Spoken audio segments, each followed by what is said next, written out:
जय श्रीमन नारायण। वैवस्वत मनु ने बड़ी तपस्या के साथ सप्त ऋषियों की रचना की।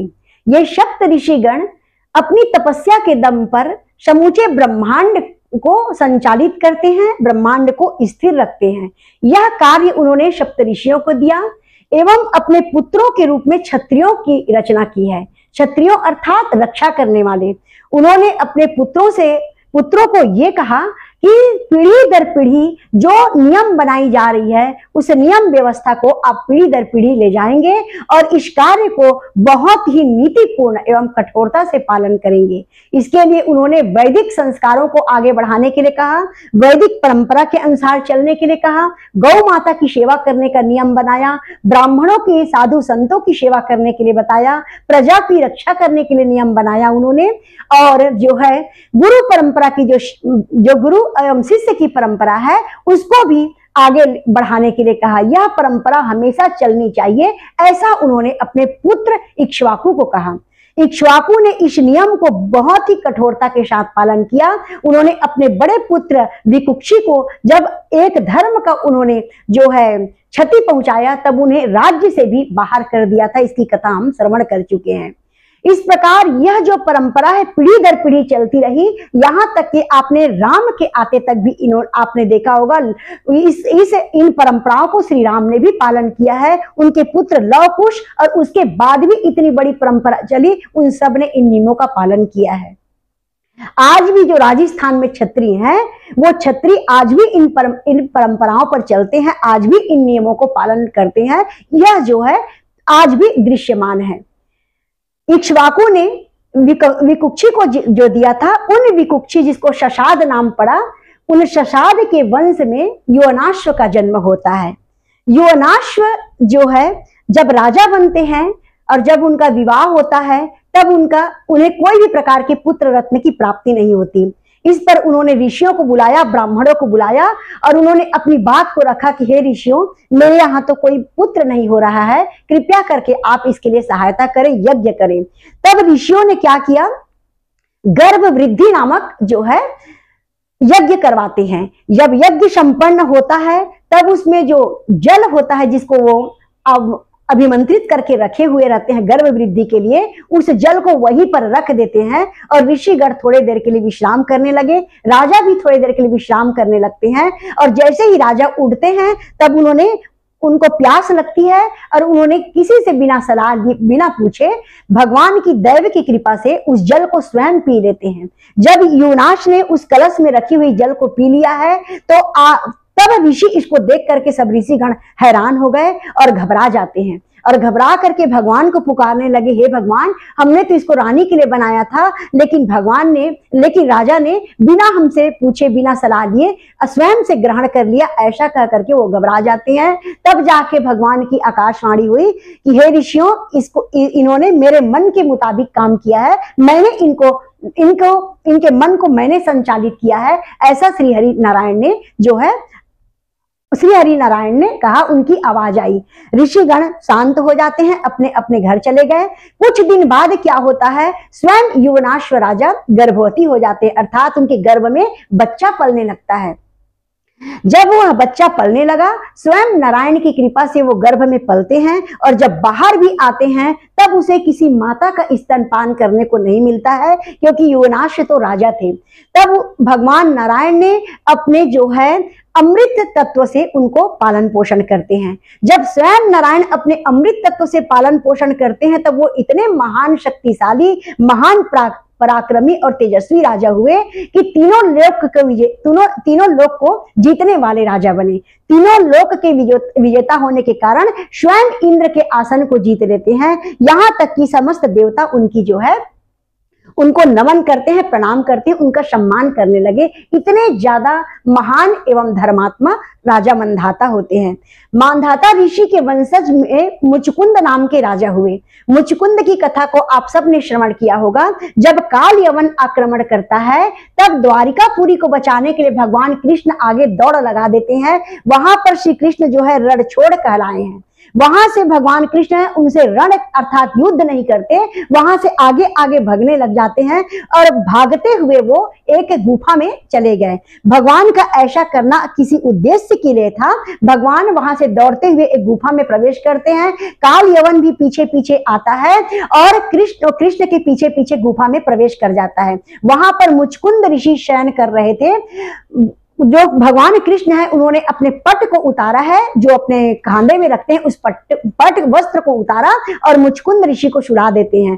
काल यवन इसको देख नहीं पाया और यहां पर आकर ये ढोंगी सो रहा है ऐसे कहते हुए अपने लात से प्रहार कर देता है। जब लात से प्रहार करता है काल यवन, मुचकुंद ऋषि जो हजारों साल से सो रहे थे वो जग जाते हैं और जब वो क्रोध में देखे कि मुझे किसने जगाया ऐसा करके, तब उनकी आंखों से एक तेज निकलती रोशनी, उस रोशनी से काल यवन जो है जल करके भस्म हो जाता है। वह इतना प्रतापी था कि वह इसी प्रकार से ही मृत्यु प्राप्त कर सकता था, यह भगवान कृष्ण स्वयं जानते थे। जो भी काल यवन के सामने आता सबको नष्ट कर जाता वो, इसलिए भगवान कृष्ण दौड़ करके मुचकुंद के जो है हाथों उसको जो है उसको मृत्यु दिलवाया है, उनका जो है नाश करवाते हैं। यह जो है मानधाता एवं मुचकुंद की कथा हुई। इस मुचकुंद की कथा को हम और विस्तार से आगे श्रवण करेंगे। जब भगवान कृष्ण की कथा आएगी तब हम और विस्तार से श्रवण करेंगे। ऐसे ही इस रघुकुल में सूर्यवंश में इक्ष्वाकु वंश में नाभाग का जन्म होता है। राजा नाभाग हुए।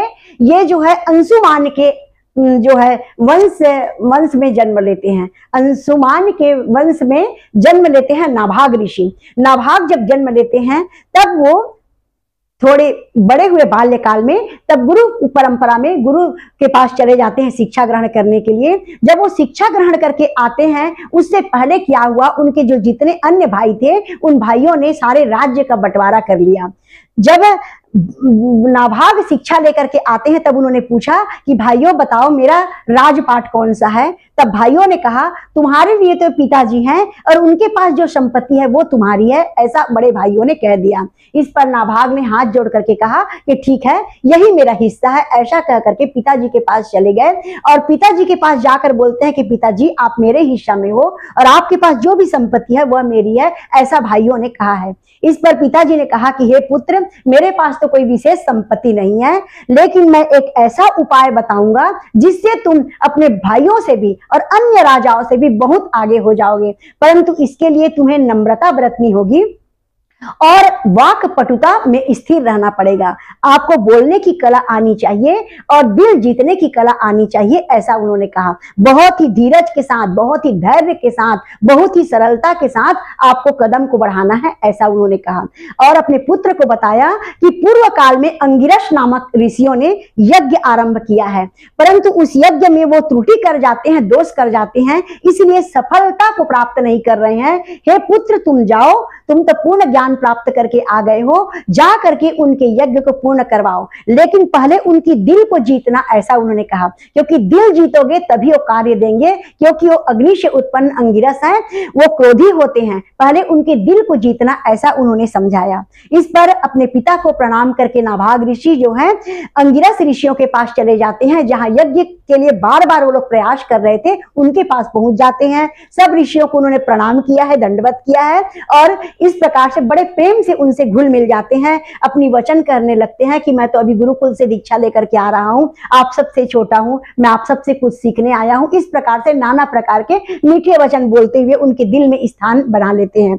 उन्होंने पूछा कि क्या आप ये यज्ञ को करवा सकते हैं ऋषिवर। तब उन्होंने कहा कि हाँ अवश्य, मैं तो इसकी शिक्षा लेकर के आ रहा हूं, मैंने इसका गुणतम रहस्य विद्या को प्राप्त कर लिया है, ऐसा उन्होंने बताया कि हाँ ऋषिवर, आप सबकी कृपा से, आप सब बड़ों की सहायता कृपा से मैं इनकी गुणतम रहस्य को जान गया हूं और इनको पूर्ण करवा सकता हूं, ऐसा नाभाग ऋषि ने बताया। तब ऋषियों ने कहा कि चलिए आप इस हमारी यज्ञ को पूर्ण करवा दीजिए, ऐसा उन्होंने जो है विनय किया है, प्रार्थना किया है। तब नाभाग ऋषि आज जो है आचार्य पद को संभालते, होता पद को संभालते हैं और यज्ञ कर्म करवाते हैं। जब यज्ञ पूर्ण हुई और यज्ञ में सफलता प्राप्त होती है, अंगिरस ऋषि बड़े प्रसन्नता के साथ इतनी धन संपत्ति बची हुई थी यज्ञ का, उन सारे धन संपत्ति को उनको अर्पित कर देते हैं। उन्होंने कहा कि हम प्रसन्न है नाभाग, इसमें जितनी भी संपत्ति बची है उस सब पर तुम्हारा अधिकार है, हम तुमको अर्पित करते हैं, ऐसा उन्होंने कह दिया।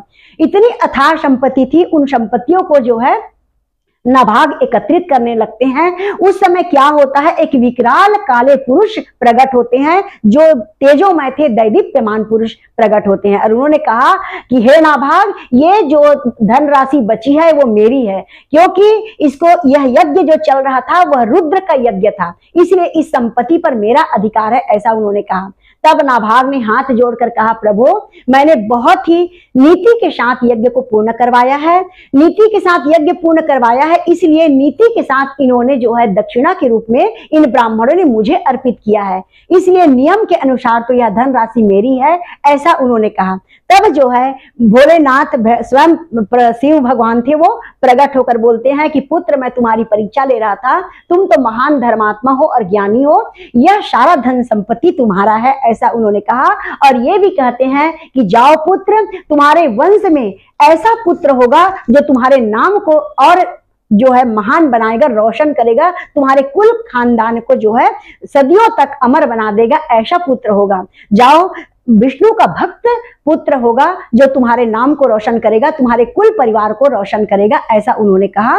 और उन्हीं के कुल में जो है अंबिरस नाम के राजा हुए, जो भगवान विष्णु के भक्त होते हैं, जिनकी कथा को हम श्रवण कर चुके हैं।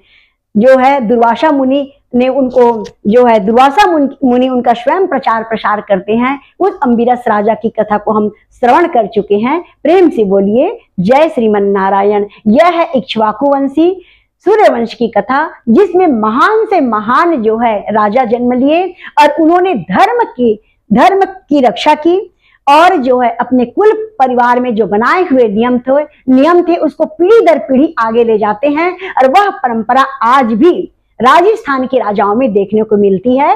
प्रेम से बोलिए जय श्रीमन नारायण।